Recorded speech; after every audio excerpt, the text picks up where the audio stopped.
வணக்கம் செல்ல குட்டிகளா, நான் உங்கள் சாந்தி சரவணன் அத்தை. எல்லாரும் எப்படி இருக்கீங்க? வழக்கம் போல் தாத்தா சட்டை சிறார் நாடோடி கதைகளிலிருந்து பாலபாரதி எழுதிய கதைகள்.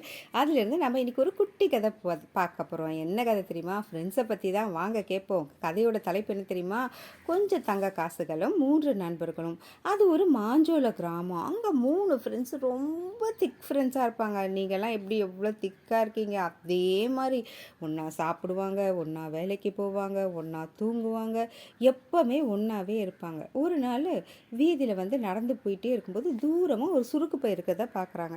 உடனே அதை எடுத்து போய் பார்க்கலாண்டா, வாங்கடா அதில் என்ன இருக்குன்னு எடுத்து போய் பார்த்தா ஃபுல்லாக தங்க காசு. இதை பார்த்த உடனே முதல்ல இருக்கிறவன் என்ன சொல்கிறான், இந்த பையன் நான் அங்கே இருந்து வரும்போதே பார்த்துட்டேன், அதனால் இது எனக்கு தான் சொந்தம் அப்படிங்கிறான். ரெண்டாவதுல இருக்கிறவன் என்ன சொல்கிறான், இல்லை இல்லை, உங்கள் 2 பேரை விட எனக்கு தான் கண் பார்வை சக்தி அதிகம். ஏன்னா நான் டெய்லி கீரைலாம் சாப்பிட்றேன், அதனால எனக்கு தான் கண் பார்வை அதிகம். கீரை சாப்பிட்டா கண்ணு நல்லா தெரியும், அம்மா சொல்லியிருக்காங்கல்ல. அதை அவன் யூஸ் பண்ணிவிட்டு அப்படியே சொல்கிறான், இல்லை இல்லை, எனக்கு தான் கண் பார்வை அதிகம். நான் உங்கள் 2 பேருக்கு விட வயசில் இளையவன், நீங்கள் என்னை விட பெரியவங்க, எனக்கு தான் பார்வை அதிகம் அப்படின்னு சொல்லிட்டு மூணாவதவன் சொல்கிறான். இப்படியே 3 பேர் விவாதம் பண்ணிக்கிட்டே இருக்காங்க.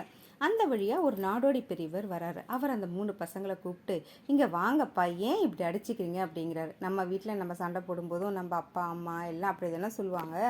அதே மாதிரி கூப்பிட்டு விசாரிக்கிறாரு. அப்போ அவங்க இது நடந்த விஷயத்தெல்லாம் சொல்கிறாரு. உடனே அந்த வள்ளிப்போக்கன் என்ன சொல்கிறாருன்னா, அது கொஞ்சம் தூரத்தில் ஒரு அன்னச்சத்திரம் இருக்குது, அங்கே ஒரு வாசலில் ஒரு பழங்கால கல்வெட்டு இருக்குது. கல்வெட்டுன்னு என்னென்னு தெரியுமா? இப்போல்லாம் பேப்பர் டாக்குமெண்டேஷன்ஸ் அதெல்லாம் இருக்குது, அதனால் நம்மளால் டைப் பண்ண முடியுது, விஷயங்களில் படிக்க முடியுது. அந்த காலத்தில் பேப்பர் பிரிண்டிங் எல்லாம் இல்லை. ஸோ கல்லில் தான் செதுக்கி வச்சாங்க. நம்ம அந்த கல்வெட்டு மூலியமாக தான் நம்ம வரலாற்றை எல்லாம் நம்ம தெரிஞ்சுக்கிறோம். அந்த ஒரு கல்வெட்டு அங்கே சாட்சி வச்சுருக்காங்க. அதில் சின்ன சின்ன எழுத்துக்கள் எல்லாம் இருக்குது, ஒரு செய்தியும் எழுதியிருக்கு. நீங்கள் 3 பேரும் நாளைக்கு காலைல வாங்க, ஒரு பர்டிகுலர் டிஸ்டன்ஸில் இருந்து நம்ம அதை கல்வெட்டை படிக்கலாம். அப்போ யார் சரியாக அதை படித்து சொல்கிறாங்களோ அவங்களோட பார்வை கூர்மையானதுன்னு தெரிஞ்சிடும். அதுவரை இந்த பொற்காசுகள் எங்கிட்டே இருக்கட்டும்னு சொல்லிட்டு வாங்கிடுறாரு. இவங்க 3 பேருக்கும் என்ன பண்ணுறதுன்னு தெரியல, ஆனால் அதுக்கு ஒத்துக்கிறாங்க. சரி, 3 பேரும் அவங்கவுங்க வீட்டில் போய் படுத்துக்கிறாங்க. அன்றைக்கி அந்த கல்வெட்டு இப்போ எப்படி படித்து பார்க்கணும் அப்படின்னு ஒவ்வொருத்தராக பிளான் பண்ணுறாங்க. அதில் முதலாமல் இருக்கிற என்ன பண்ணுறான், நம்ம முதலியே போய் அந்த கல்வெட்டில் என்ன இருக்குன்னு படித்து சொல்லிட்டோம்னா நமக்கு தானே அந்த பரிசு கிடைக்கும் அப்படின்னு சொல்லிட்டு வீட்டில் எல்லாரும் தூங்கினவுடனே மெதுவாக எழுந்து போய் அந்த மடாலயத்துக்கு அன்னச்சத்திரத்துக்கு போகிறான். அங்கே ஒரு துறவி இருக்கார். என்ன தம்பி இந்த நேரத்தில் வந்திருக்கு அப்படின்னு கேட்கும்போது, இல்லை இல்லை, இந்த கல்வெட்டில் என்ன எழுதியிருக்கு அப்படின்னு சொல்லி கேட்குறாரு. உடனே அவர் சொல்கிறாரு, எல்லா நேரங்களிலும் நேர்மையாக இரு அப்படின்னு எழுதியிருக்கு தம்பி அப்படின்னு சொல்கிறாரு. அதை கேட்டவுடனே எனக்கு ரொம்ப சந்தோஷமாயிடுது. நாளைக்கு நம்மளை தூரமாக நிற்க வச்சு படிக்க சொல்லுவாங்க, அப்போ நம்ம இந்த லைனை படிச்சிட்டோம்னா நமக்கு தான் கண் பார்வை கூர்மையாக இருக்குன்னு சொல்லுவாங்க. அப்பாடா, இனிமேல் இதை படித்து காய்ச்சிட்டு நம்ம சுலபமாக அந்த தங்க காசுகளை எடுத்துடலாம்னு சொல்லிட்டு சந்தோஷமாக வீட்டில் போய் படுத்துக்கிறான். கொஞ்ச நேரத்தில் 2ஆம் அவன் எழுந்துக்கிறான். அவன் மெதுவாக என்ன பண்ணுறதுன்னு யோசிச்சு அவனுக்கு இதே திட்டம் தோணுது.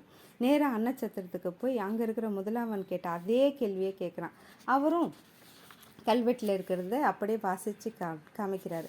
வேறு ஏதாவது குறிப்பிட்டிருக்காங்களா அப்படின்னோடனே அவர் என்ன சொல்கிறாரு, இங்கே தோரணங்கள் எல்லாம் இருக்குது. ஏன்னா மற்றவங்கெல்லாம் சொல்கிறத விட நம்ம அடிஷ்னலாக சொன்னோம்ல, நம்மள மாதிரியே நம்ம ஃப்ரெண்ட்ஸ் எல்லாம் செய்வாங்க அப்படின்னு சொல்லிட்டு தெரியும். பாம்பின் கால் பாம்பறியும் இல்லையா?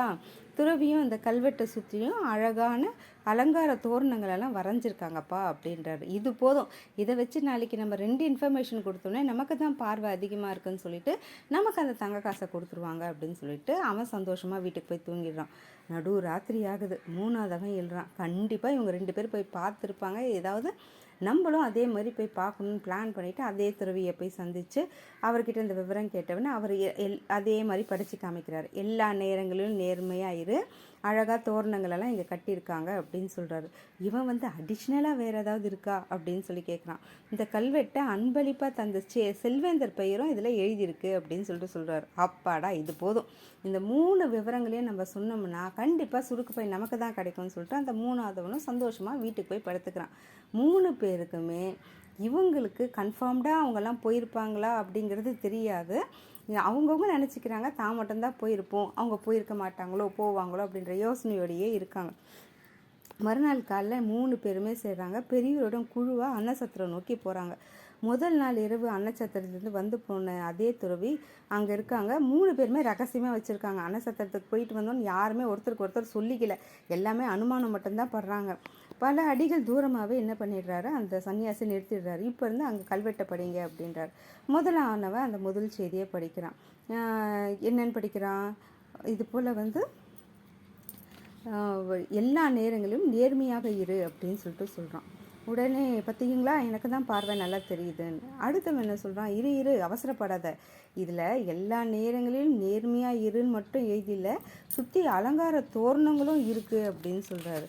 உடனே மூணவன் சொல்கிறான், இல்லை இல்லை அது மட்டும் எழுதலை, இந்த கல்வெட்டு அன்பளிப்பாக கொடுத்த செல்வந்தர் பேரும் எழுதியிருக்கு பார்த்தீங்களா, எனக்கு தான் கூர்மையான பார்வை, இந்த தங்க காசுகள் எல்லாம் எனக்கு தான் வேணும் அப்படின்னு ரொம்ப குதூக்கலமாக சொல்கிறான். சரி துறவியும் சரி அவனுக்கு கொடுக்கலாம், சரி வாங்க போய் சரி பார்த்துடலாம்னு சொல்லிட்டு 3 பேருமே கிட்ட போய் பார்த்தா அங்கே அந்த கல்வெட்டே இல்லை. 3 பேருக்குமே பயங்கர ஷாக் ஆகிடுது. உடனே அந்த துறவி உள்ளே இருந்த ஆசாமியை கூப்பிட்டு கேட்கும்போது, இங்கே ஒரு கல்வெட்டு இருந்துச்சு இல்லைன்னு. ஆமாம் அந்த கல்வெட்டு இருந்தது, காலை நாங்கள் க்ளீன் பண்ணும்போது சாய்ச்சி வச்சுருந்த கல் கீழே விழுந்து உடஞ்சிருச்சு, அதனால நாங்கள் அப்புறப்படுத்திட்டோம் அப்படின்னு சொல்கிறாங்க. அப்போது துறவிக்கு தெரிஞ்சிடுது, இவங்க 3 பேருமே ஏற்கனவே வந்து பார்த்தோ ஏதோ தான் செஞ்சுருக்காங்க, இப்போ அங்கே கல்லே இல்லை. ஆக்சுவலாக அப்போ அந்த 3 பேருக்குமே அந்த விஷயம் தெரியல, கல்லில்ன்ற விஷயமே தெரியல, பொய் சொல்லியிருக்காங்க அப்படின்றது அவருக்கு தெரிஞ்சிடுது.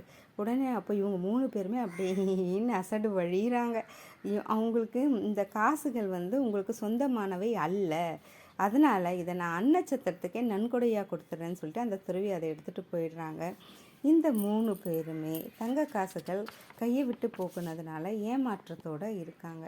ஸோ இதனால் குழந்தைகளா நமக்கு ஒரு விஷயம் தெரியணும், எப்போவுமே உண்மையை பேசணும் அப்படின்னா நல்லதே நடக்கும். அவங்க 3 பேருமே சரி அந்த உண்மையை சொல்லி சரியாக 3 பேரும் பங்கு போட்டுட்ருக்கலாம், சண்டை இல்லாமல் இருந்திருக்கலாம், அந்த மாதிரியும் செஞ்சுருக்கலாம். தவறான ஒரு விஷயத்தை போட்டி போட்டுக்கிட்டு செய்யும்போது அவங்களுக்கு அந்த விஷயம் கிடைக்காமையே போகிறது. சரிங்களா செல்லக்குட்டிகளா, நம்ம நல்ல விஷயங்களே பண்ணுவோமா? உங்களிடமிருந்து விடவை பெறுவது உங்கள் சாந்தி சரவணன் அத்தை. பாய்.